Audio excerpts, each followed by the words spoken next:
Alright guys, this video is the first in a set of 3 which will teach you how to find the volume of a function which has been rotated around an axis.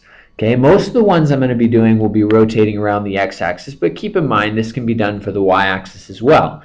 Okay, and hopefully in one of the videos we'll get to the point where we can do one of those. Alright, but this first video is just going to kind of go over the basic idea. Okay, what are the principles behind it? The second video will go through, a couple of examples with just a single function. And then the third video is going to consider, okay, well, what if there's 2 lines and I have the area between the 2 lines and that's being rotated around an axis. And so we'll look at that as we have time. All right, so here in video 1, we're just going to consider the basic idea first. So let's consider, there's my axis, let's consider the line y equals 3. Okay, so there's the line y equals 3. And just for simplicity's sake, we're going to consider from 0 to 5. Okay, now if you wanted, obviously, you could say, okay, there's 0 to 5. You could get the area of that just by doing 5 times the height, which is 3. All right, essentially you could find the area by using an integral as well, adding up all the little rectangles, right? That's how we first learned how to do it. So we have a couple of different ways of getting the area, but now the question is, what if I take this line and I rotate it around the x-axis, just like this?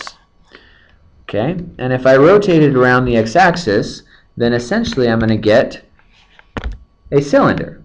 All right, and the cylinder will have some volume.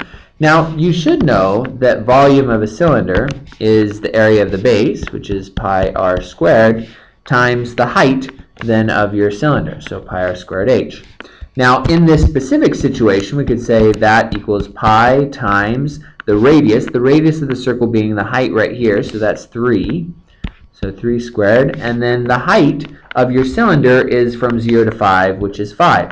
And you could very easily get the volume in that manner. Now what I want us to do right now is just kind of look at it in a little bit more general sense. We could say that the volume is pi.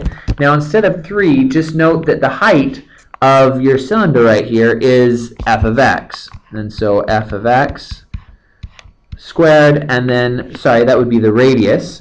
And then the height from here would be from 0 to 5, which is just the change in x. Now we're going to use this idea as we now look at a slightly different shape. Let's go on and say, okay, now let's not do a horizontal line this time. Let's do simply y equals x, which goes like this. Okay, again, let's just keep it fairly simple. We'll go from 0 to 5. All right, so we're looking at this right here. Again, you have your area. Remember, this area is made up of all these little rectangles. Okay, so all these little rectangles which add up to give us the area of that triangle. Now again, what we're going to do is we're going to take these and we're going to rotate it around the x-axis, just like that. All right, so rotate around the x-axis. Now obviously the closer I get, the smaller that my rotation is, and you should note that this now is essentially a cone, right, with a round bottom, and then you have that right there. Now what we're going to do, you may or may not know the volume for a cone. Hopefully you know that the volume of a cone is 1/3 pi r squared h. We'll look at that in just a minute, but what we want to do is we want to see if we can do this using integrals. Okay, we know we can get area from integrals. Well, so how in the world can I use that idea to then get the volume of this cone? Well, this is how. What we do is we say, okay, well, let's just consider for a minute one of these rectangles. So I'm going to consider this first rectangle right here. Okay, and if I take that one rectangle and rotate it around the x-axis, then I get essentially a cylinder. Okay, just like this one in the first example, right? Except now instead of taking the whole thing, I'm just taking a very small piece and rotating it around. So I get one small, very skinny rectangle. So I can find the volume of this cylinder, right? I know that the volume of the cylinder is the radius of the cylinder, which would be right there. That is f of x, right? That's how tall it is whatever the value of y is at that point. So f of x, so pi f of x squared, that's pi r squared, times the height. Now how tall is this? Well, if I'm looking at integrals, and if I'm looking at these small rectangles, remember we want those rectangles to be very, very small. And so we're going to start with dx. dx is just the change in x. That's how big that rectangle is. Now that gives us one of those rectangles being rotated around. But if I do another one and add it on, and then I do the next one and add it on, eventually I'm going to add up all these rectangles, all these cylinders, and it's going to get me something that looks pretty close to this cone. Now if I make those rectangles infinitely small, then I'm going to get something that as a limit approaches the correct volume.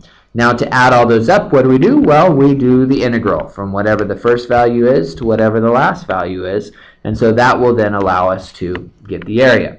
Now I want to show this to you just using a little graphing package because it's kind of cool to help visualize. So I've opened up here a graph. I did our first one. This is y equals 3. All right, now if we take our line, and the first thing we're going to do is we're going to find the area. And so we're going to right click, and we're going to find the area. We're going to find the area from 0 to 5, just like we did in the, actually let's just go to 3 because that way it'll fit on my graph here. And so then we have the area from 0 to 3. It's made it into 5 divisions for us. Now if we take those divisions and we rotate it around the x-axis, then we should be able to get a cylinder. Okay, so they've been rotated around. You see that right there? Pretty fancy, huh? All right, so let's go ahead and try another one. Okay, so let's go ahead and we'll change our equation now. We're going to change it to y equals x because that's what we were looking at.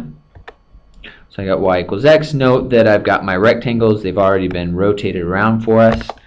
All right, and then if I take that, what we can do is we can say, well, what if there were more little sections there? So let's make some more little divisions. So now I got 6 divisions, 7 divisions.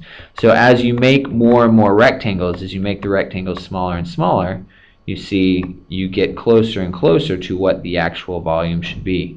And you can imagine that even as we get out to about 100, right, this pretty much looks like your cone. You can't really tell the difference between that, even though if you look really closely, sometimes you can see little divisions. So that's essentially what's happening. Okay, and again, we can go ahead and that's it. Okay, so that's the basic idea between the volume of using integrals. That's it.